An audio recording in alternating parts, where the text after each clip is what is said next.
अस्सलाम वालेकुम dear students, उम्मीद है आप सब खैरियत से हैं। आज की इस वीडियो में हमने रिटन टेस्ट प्रिपरेशन के हवाले से डिस्कस करना है सब्जेक्ट रेलेवेंट पोर्शन या बैंकिंग के आप के जो पेपर है उसमें कौन से सवाल आ सकते हैं इस पोर्शन से और कौन से टॉपिक जो है वो ज़्यादा इंपॉर्टेंट है। जेड जॉब 2024 की हम बात कर रहे हैं जो कि मोबाइल क्रेडिट ऑफिसर की जॉब्स अनाउंस की हैं। जेड ने 300 पोस्ट है ये पूरे कंट्री की, और इसमें जो डिवीज़न है वो प्रोविंस वाइज की गई है तमाम उनकी वैकेंट पोस्ट पोस्ट जो है उनके हवाले से। तो प्रीवियस जो लेक्चर्स थे उसमें रिटन टेस्ट की जो प्रिपरेशन है उसमें मैंने मैथमेटिक्स और क्वांटिटेटिव रीजनिंग के क्वेश्चन जो है वो आपको कराए थे।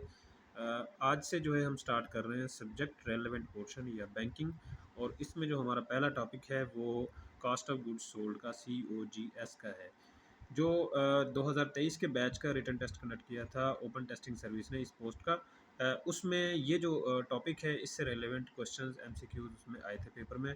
तो ये इंतहाई इंपॉर्टेंट टॉपिक है, ये आप वीडियो कंप्लीट वॉच कीजिएगा ताकि इसका कॉन्सेप्ट जो है वो आपका क्लियर हो, और इससे रिलेटेड जो MCQs वहाँ पे आएंगे वो आप करने के काबिल होंगे।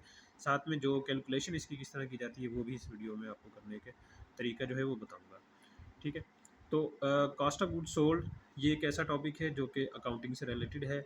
आप में से ऐसे तमाम दोस्त जिन्होंने अकाउंटिंग में, फाइनेंस में स्पेशलाइजेशन की हुई है, कॉमर्स में, उनको ऑलरेडी इसके बारे में पता होगा कि COGS क्या होता है और इसकी कैलकुलेशन किस तरह की जाती है। इसके अलावा बाकी जो लोग हैं, क्योंकि सिंपल ग्रेजुएशन रिक्वायर्ड थी इस पोस्ट के लिए, तो जिन्होंने मास्टर्स किया है साइंस के अंदर या इंफॉर्मेशन टेक्नोलॉजी में या एग्रीकल्चर में, उनको तवज्जो से बैठने की ज़रूरत है क्योंकि ये इंपॉर्टेंट टॉपिक भी है और आपका कॉन्सेप्ट क्लियर होना भी इसका ज़रूरी है। कॉस्ट ऑफ गुड्स सोल्ड देखें, कंपनीज जो होती हैं वो दो तरह की होती हैं। एक तो मैन्युफैक्चरिंग कंसर्न होती है और दूसरी ट्रेडिंग कंसर्न होती है, इसको रिटेलर्स भी बोलते हैं। मैन्युफैक्चरिंग कंसर्न ऐसी तमाम कंपनीज होती हैं जो कि प्रोडक्ट को खुद मैन्युफैक्चर करती हैं, और उसमें जो मैन्युफैक्चर करने में जो चीज़ वो इस्तेमाल करते हैं प्रोडक्ट को तैयार करने में, वो टोटल उसकी जो कॉस्ट है वो उसकी कॉस्ट ऑफ गुड्स कहलाएगी। ठीक है। अब मैन्युफैक्चर करने के लिए उनको कौन कौन सी चीज़ों की ज़रूरत पड़ती है? सबसे पहले रॉ मटेरियल है। रॉ मटेरियल यानी जो बेसिक चीज़ें हैं, नेसेसरी चीज़ें हैं, उसको बनाने के लिए, प्रोडक्ट को तैयार करने के लिए, वो रॉ मटेरियल उसको बोलते हैं, उसकी ज़रूरत पड़ती है। ये रॉ मटेरियल की कास्ट होगी, प्लस जो है उसके पार्ट्स जो हैं वो ख़रीदे जाते हैं, उसकी जो है कास्ट वो भी इसमें शामिल होती है। साथ में जो है वो labour for production and warehousing, यानी उसकी प्रोडक्शन के लिए जो लेबर लगाई जाती है, और साथ में जो है उसको स्टोर करने के लिए जो वेयर हाउसिंग का जो खर्चा होता है वो भी इसी की कॉस्ट में जो है वो शामिल हो जाता है। साथ में जो है पैकेजिंग की जाती है या लेबलिंग की जाती है उसी प्रोडक्ट में, तो इसकी जो कास्ट होगी वो भी तमाम कास्ट ऑफ गुड्स के अंदर वो शामिल होगी। यानी मैन्युफैक्चरिंग कंसर्न जो कंपनीज होती हैं उनके अंदर जो कास्ट होगी उसमें raw material, parts, labour for production and warehousing, packaging, labelling वगैरह जो है वो उसके अंदर तमाम कॉस्ट जो है मैन्युफैक्चरिंग कंसर्न में होती है। साथ में जो है वो ट्रेडिंग कंसर्न होती है दूसरी, ये बिल्कुल इसके रेसिप्रोकल है। ये ट्रेडिंग कंसर्न जो है वो बनी बनाई चीज़ें वो लेते हैं और इसी की ट्रेडिंग करते हैं आगे। अब इसमें जो है वो चीज़ें जो है परचेज़ की जाती हैं जिसको डायरेक्ट कॉस्ट ऑफ प्रोडक्ट बोलते हैं। ये कॉस्ट ऑफ गुड्स के अंदर ये चीज़ आती है अगर ट्रेडिंग कंसर्न है। सेल्स टैक्स, ठीक है, जो उसको सेल्स टैक्स पे किया जाता है उस पे वो आता है। फ्रेट चार्जेस होते हैं इसके। वेयर हाउसिंग एंड स्टोरेज, जाहिर सी बात है उसको भी स्टोर किया जाएगा प्रोडक्ट को, और साथ में प्रोडक्ट लेबलिंग और पैकेजिंग इस पर भी की जाती है। ठीक है। तो ये ट्रेडिंग कंसर्न के अंदर जो प्रोडक्ट की जो कॉस्ट है उसके अंदर ये तमाम चीज़ें शामिल हैं। हम बात कर रहे हैं कॉस्ट ऑफ गुड्स सोल्ड, यानी ये चीज़ें एक दफ़ा तैयार हो गई, मैन्युफैक्चरिंग कंसर्न ने वो चीज़ तैयार कर ली है, इसकी जो कॉस्ट आई है गुड्स की, बाद में उसको फिर सेल किया जाता है। ज़ाहिर सी बात है इन्होंने भी सेलिंग पर्पज़ के लिए ये चीज़ें तैयार की हैं, और ट्रेडिंग कंसर्न ने ये चीज़ें सारी खरीदी हैं जो गुड्स, वो भी सेलिंग पर्पज़ के लिए की थी। हमने असल में देखना है कि कॉस्ट ऑफ गुड्स सोल्ड यानी जो चीज़ें बिक गई हैं उनकी कॉस्ट मालूम करनी है। ठीक है। अब उसमें जो है वो सबसे पहले जो है हम इसका फार्मूला देख लेते हैं। मैन्युफैक्चरिंग कंसर्न या ट्रेडिंग या रिटेलिंग कंसर्न जो है उन दोनों में कॉस्ट ऑफ गुड्स को मेजर करने का जो फार्मूला है, इसको निकालने का जो फार्मूला है, कैलकुलेट करने का जो फार्मूला है, वो एक ही है। उसमें सबसे पहले आप बिगनिंग इन्वेंट्री करेंगे, लेंगे, जो आपके पास बिगनिंग इन्वेंट्री होगी प्रीवियस ईयर्स की जो आपकी प्रोडक्शन थी टोटल, जो सेल होने के बाद जो आपकी रिमेनिंग बचती है वो नेक्स्ट ईयर जब आता है तो उसके लिए वो बिगनिंग इन्वेंट्री बन जाती है। ठीक है। यानी पिछले साल आपने जो चीज़ें खरीदी और उसके बाद जो परचेज़ की, उसके बाद आपकी जो टोटल एंडिंग इन्वेंट्री बची थी, उसको जब नेक्स्ट ईयर में आप लेके जाएँगे तो वो बिगिनिंग इन्वेंट्री बन जाती है, ठीक है? प्लस जो है इस साल जो आप चीज़ परचेज़ कर रहे हैं, जैसे फ़र्ज़ करें ट्रेडिंग कंसर्न ने कोई चीज़ परचेज़ की है, या इन्होंने जो रॉ मटेरियल या पार्ट्स या इस तरह की चीज़ें जो खरीदी हैं, तो ये आपके पास जो आ जाएगी वो परचेज़्ड इन्वेंट्री आ जाती है, ठीक है?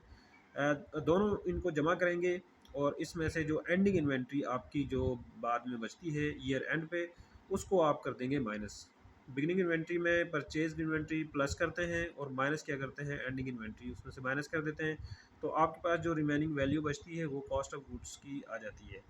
यानी कॉस्ट ऑफ गुड्स, सिंपल तरीके से अगर आप बात करें तो कॉस्ट ऑफ गुड्स कैलकुलेट करने का जो फार्मूला है वो क्या है, बिगिनिंग इन्वेंट्री में आप परचेज्ड इन्वेंट्री जो है ये जमा करेंगे, साथ में एंडिंग इन्वेंट्री उसमें से माइनस कर देंगे, तो आपके पास कॉस्ट ऑफ गुड्स सोल्ड जो है वो आ जाती है। इस तरह आप इसको कैलकुलेट कर सकते हैं।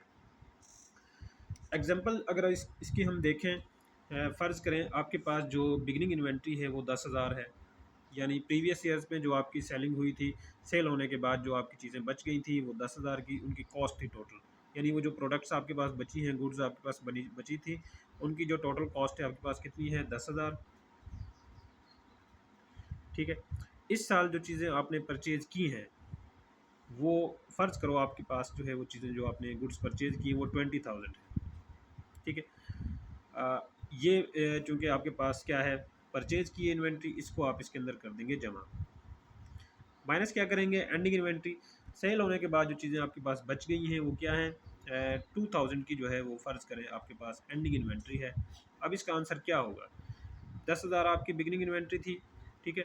इसमें आपने प्लस कर दिया 20,000 जो आपने परचेज़ किया इस साल में, ये दोनों को जमा करेंगे 30,000 हो जाएगा। एंडिंग इन्वेंट्री माइनस करनी है, वो कितनी आपके पास बची थी कॉस्ट, वो 2,000 बची थी।